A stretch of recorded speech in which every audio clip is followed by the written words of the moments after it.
show that's 3 dimensions away from the burbs being called the suburbs. I'm your host, 3D Jake, and today we're looking at The Burbs, released in 1989. The Burbs is directed by Joe Dante, who you might know from Gremlins and Small Soldiers. The movie is written by Dana Nelson and stars Tom Hanks, Carrie Fisher, Bruce Dern, Corey Feldman, and Ricky DeMonco. The movie is essentially about Tom Hanks, who is just trying to relax on his week off from work, and then all of his neighbors are like trying to tell him that they think a serial killer lives in next door when one of the neighbors goes missing, and everybody thinks because he's creepy that this neighbor might be to blame, and then some other stuff starts adding up to where it might actually be that the neighbors are serial killers, and then Tom Hanks will not let nothing happen on his block.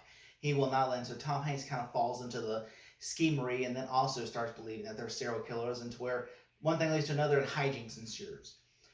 It's been years since I've seen this movie, and so I figure, why not ask my buddy Dave from Interpreting Everything to help me out review this film. So Dave, take it away, okay? Hey, what's up, guys? First off, I gotta give a huge shout out and thanks to 3D Jake for inviting me over to his channel to talk about The Burbs. This is a movie that I've got a ton of nostalgia and love for. This one is a gem from 1989, starring the likes of Tom Hanks, Bruce Dern, Rick DeCommon, Corey Feldman, Carrie Fisher, and Henry Gibson, among so many others. It's one of those films that takes a very simple suburban setup and it turns it into a wild, paranoid roller coaster about what happens when ordinary neighbors start thinking that the neighbors next door just might be murderers. So yeah, the story follows around Ray Peterson, played by Tom Hanks, who is an average suburban guy who just wants to relax during his staycation, but his peace and quiet gets wrecked when he and his neighbors become completely convinced that their new neighbors, the creepy Klopeks, are absolutely up to no good. Strange noises at night, suspicious trash runs, and weird behavior all fuel the paranoia until the whole entire block decides to take matters into their own hands. Naturally, chaos ensues. So what starts as nosy curiosity turns into a full-blown neighborhood conspiracy, culminating in a hilariously misguided break-in where they finally decide to uncover the truth. The setup is so over the top, but that's exactly what makes The Burbs so fun. It's both a comedy about suburban life and a parody of how quickly paranoia can take over when everybody starts to jump to conclusions. When I think back to classic Tom Hanks, a few titles immediately come to mind, at least for me. Movies that I grew up watching were Big, Turner and Hooch, and of course, The Burbs. This movie sits right in that sweet spot of Hank's early career when he was the king of just awkward, lovable everyday men caught in ridiculous situations. His comedic timing is pitch perfect here. Watching him slowly lose his cool as the situation spirals is a big part of what makes this film so enjoyable. Director Joe Dante, the guy behind Gremlins, Piranha, and later Small Soldiers, gives this film the same kind of darkly comedic edge that he's known for. You know exactly what you're gonna get with him. That specific brand of 80s horror comedy that mixes cartoony humor with spooky suburban weirdness. There's a lot of camp, a lot of slapstick, and a surprising amount of social commentary hiding underneath all the laughs. Beneath the goofy exterior, The Burbs is really about suburban paranoia. That restless, judgmental energy that bubbles up when people have too much time on their hands and too little mystery in their lives. It pokes fun at the idea that in the suburbs, everybody's supposed to fit a certain mold. You know, when someone doesn't, that's ultimately when suspicion takes root, fast. The film plays this up perfectly. The neighborhood is filled with exaggerated versions of suburban archetypes. The loudmouth, the veteran, the lazy homeowner, the nosy guy next door, and everybody is just a little bit too eager to believe the worst about the Klopeks. It's the classic don't judge a book by its cover lesson, told through outrageous antics and explosions. And honestly, that's what I think makes it so relatable even now. We've all had that one neighbor who seemed a little bit off, right? The movie just takes that everyday weirdness and it just cranks it up to 11. One of the reasons that The Burbs holds up so well, at least to me, is its ensemble cast. Every character feels distinct and perfectly cast. Bruce Dern is hysterical as the intense, military-obsessed vet. Rick DeCommon plays the ultimate busybody friend, always ready with a wild theory. Carrie Fisher brings a grounded, sarcastic balance as Ray's wife, who's just trying to keep everybody sane. And then you have Corey Feldman playing Ricky, the cool, sarcastic neighbor kid who might as well be the audience personified. He's literally sitting on his porch watching everything go down, offering running commentary like he's watching the movie itself with us. I found that to be a genius touch. He adds this self-aware tone that makes the absurdity feel intentional. Then you got the Klopeks themselves, the creepy, mysterious family who barely even appear on screen, but they totally dominate the story. They're strange, they're unnerving, and they're hard to read, which makes them the perfect blank slate for the neighborhood's paranoia. They're memorable precisely because so much of the movie is about not knowing what's going on with them. From an absolutely technical standpoint, Joe Dante nails the vibe. The soundtrack swings between goofy, almost cartoonish cues and haunting organ music ripped straight from old school horror flicks. That musical contrast mirrors the movie's tone. Funny one moment, eerie the next. It gives The Burbs a very distinct atmosphere that keeps it feeling unique even decades later. The cinematography also deserves a little bit of credit. Dante and his team turn this cookie-cutter suburban street into a gothic, almost haunted landscape. The Klopek house especially feels like it was dropped in from a different universe. Half horror movie, half Scooby-Doo mystery. It's all heightened and stylized in that perfect late 80s way. If, however, there's one area where the film stumbles a little bit, I would call it somewhere in the setup. The reason everyone suspects the Klopeks of murder, which is that one of the neighbors has mysteriously gone missing, it's kind of brushed aside. It's mentioned in passing. It's just not treated like it's a big deal. You'd expect a clear no going back moment early on in the film, but here it feels like the characters could drop their investigation at any moment until, of course, much later in the film. The real momentum doesn't really kick in until the third act, when they finally decide to break into this house. It's not a huge deal breaker, but it does make the pacing feel a little bit uneven. You get stretches that feel more like sketches or comedy bits than plot progression. Still, that slower pacing lets every character have their moment, and honestly, those little character beats are part of the movie's charm. When The Burbs was first released, critics weren't exactly very kind to it, but over the years it has earned its spot as a cult classic, and I think that that's well deserved. It's weird, it's funny, atmospheric, and endlessly quotable. It's the kind of movie that grows on you with each viewing. What feels strange the first time just gets funnier and more endearing the more you watch it. Sure, it's not exactly a perfect film. The pacing wobbles a bit and it doesn't always know how seriously to take itself, but it's got a killer cast, a sharp satirical edge, and a sense of style that is unmistakably Joe Dante.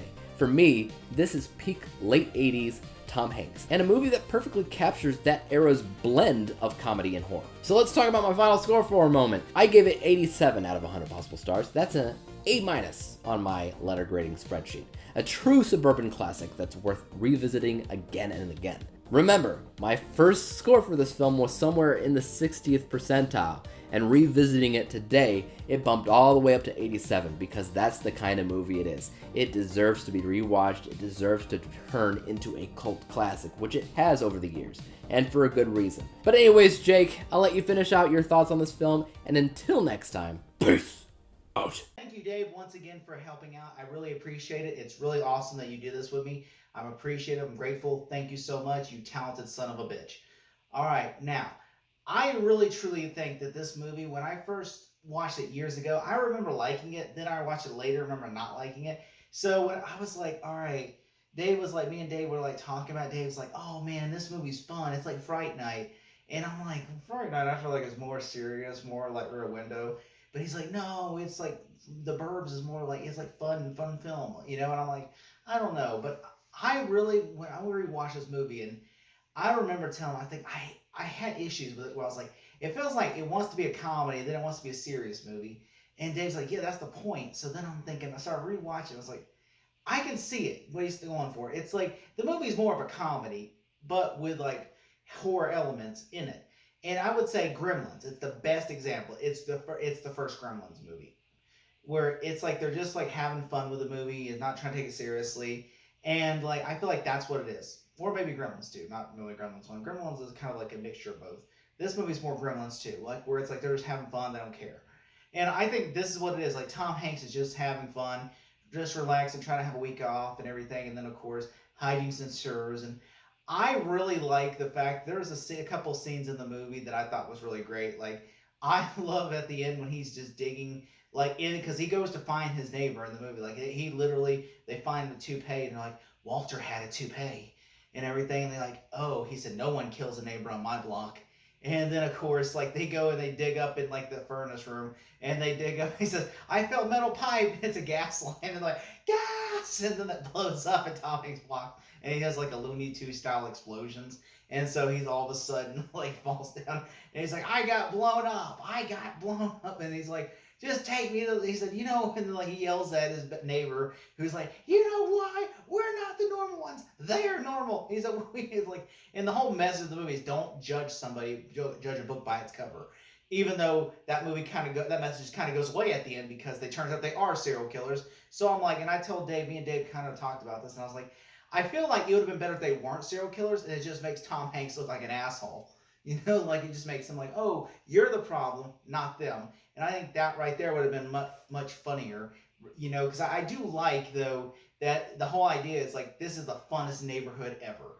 Like this is a great neighborhood to be at. And then Tom Hanks is like, you know, trying to literally, you know, like he just wants to have a week off from work. And it turns out in a deleted scene, he actually was fired from this job.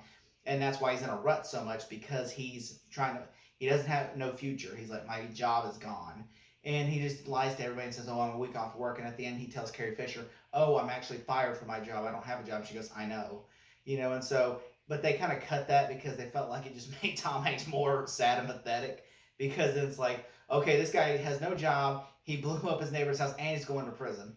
You know, he's like, you know, and there is a line that I love at the end of the movie when he's when the neighbor gets in the ambulance with him and he goes, let me tell you something. When I get out of prison, he goes, I promise I'm going to rebuild your house. My grandfather gave you the tools. I was like, yeah, like that. I thought that was so funny. I started laughing. He's like, you know, and it turns out, you know, and the whole idea is because, like, you know, the neighbors, like, like, he tries to hand the neighbors a note saying, like, look, because at first, like, they go up, try to introduce, because Tom Hanks, I'm not scared, let's go knock on a door. And then bees show up out of the, like, the drain hole. And that's where it kind of feels more parody-ish, because it's like, oh, bees.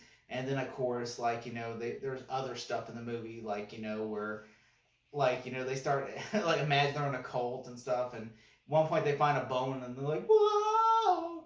You know, it's, like, very Don Knotts-ish, you know, and, you know, and I think, honestly, like, when it's, like, when they go to the neighbor's house, actually go to the house, because what happens is Tom Hanks, you know, slides a note under the door, but then the neighbors do decide to also slide under the door saying, we know what you did. And then, of course, like the neighbor then thinks Tom Hanks the one did it. So he throws the note back and he's like, he thinks I did it now. Like, I know. And so basically, Tom Hanks, he goes over to the house and they're like, oh, you're the one. And they're like, and they're just staring at him like angrily. Like, he's like, I didn't do nothing wrong. And so, you know, and then of course he has those sardines. They offer him sardines on pretzels. And he's like, Tom Hanks just orts the move, eats the pretzel. He's like the most disgusting thing ever. And then, of course, you know, you have Corey Feldman, who in the movie, who, you know, originally they don't want to cut him out of the movie, but then he's like, you know, but then Joe Dante encouraged him to ad-lib lines like, oh, I love this neighborhood. So that way they could use that in the marketing over and over again. And so Corey Haig is the guy who loves the suburbs, and he just, like, keeps getting all of his friends over going like, hey, look, this is like entertainment show, you know? And the best thing to describe this movie is kind of Deck the Halls, where, like, everything happens on this block. It's kind of like that, you know, but during, like, the Halloween time. And so basically, like, you know, like, at one point, like, the funniest thing is when they're down there looking, because, like, everyone in the neighborhood knows by this point that, oh, they killed somebody. We need to go down and rescue Walter's, dig up his corpse at least. And because Walter is gone. And it turns out Walter had a heart attack. So, like, literally, the guy is just sitting, like, on there. There's a guy who used to be in, like, Vietnam, and he's just sitting there, and he's, like, just waiting for the day for, like, the shoe to drop or something. You know, and he's just sitting there on the roof, and all of a sudden they look over and they see Walter pull up, and then he goes, oh my God. And Tom Hanks and his neighbor are digging up, and they're like, we're coming home, Walter, we're coming for you, Walter. And then all of a sudden, then the neighborhood teen kid, played by Corey Feldman's like, oh no. And then all of a sudden the neighbors see like Tom Hanks, someone like Tom Hanks turn the furnace on. So then the neighbor backs up, go gets the cops and everything. And then Corey Feldman tries to stall and jump on and goes, "No, officer, someone's broken into my house. They're eating all my parents' food," you know? And it's so funny. And they blow up the guy's house. Which I think is so funny. It's like they blow up his house and everything. And then it turns out they actually were like serial killers. And like he thinks that Tom Hanks is like, "I know you do think I'm stupid. I know you looked in the furnace and saw the skulls." It turned out he killed the people that owned the house. They wouldn't budge, so he just killed them, and then they put their bodies in there. And then it turns out they actually did kill. They opened, and then it turns out they crashed the ambulance, and Tom Hanks and the doctor go flying out, and he tells him, "He tried to kill me. He tried to kill me." And then they hit the car, and Corey Haim's like, right there, he's like, "Look, skulls." And then of course they arrest him, which I think is so funny because which it turns out originally they're supposed to have the two garbage men because the garbage men in the movie earlier, they were gonna put them in the trunk, but then they're like, it's just too dark. And they even had cheerleaders they were gonna put in the trunk, and they said that's just too dark, so they put skulls to make it more fun to match the tone of the movie. And yeah, originally there was even a darker ending where apparently Tom Hanks, they were just gonna get in the ambulance and drive off into the abyss, and that was it. Like Tom Hanks is big, like presumed dead because they kill him at the end. They're driving off. Where I'm like, that's such a dark ending. Like that I guess Test Lines hated that ending, so like let's just reshoot the ending and have a happier ending. And so yeah, I mean, I actually really enjoy this movie. It's a really fun movie. I'm glad you got me to watch it, Dave. If I had to give this movie a score, I'm gonna give it a solid B+. Thank you so much, and thank you so much to Dave. Give him a like and subscribe and give him a shout out. Sharpton for president, y'all. I'm outie. Jesse Jackson for VP.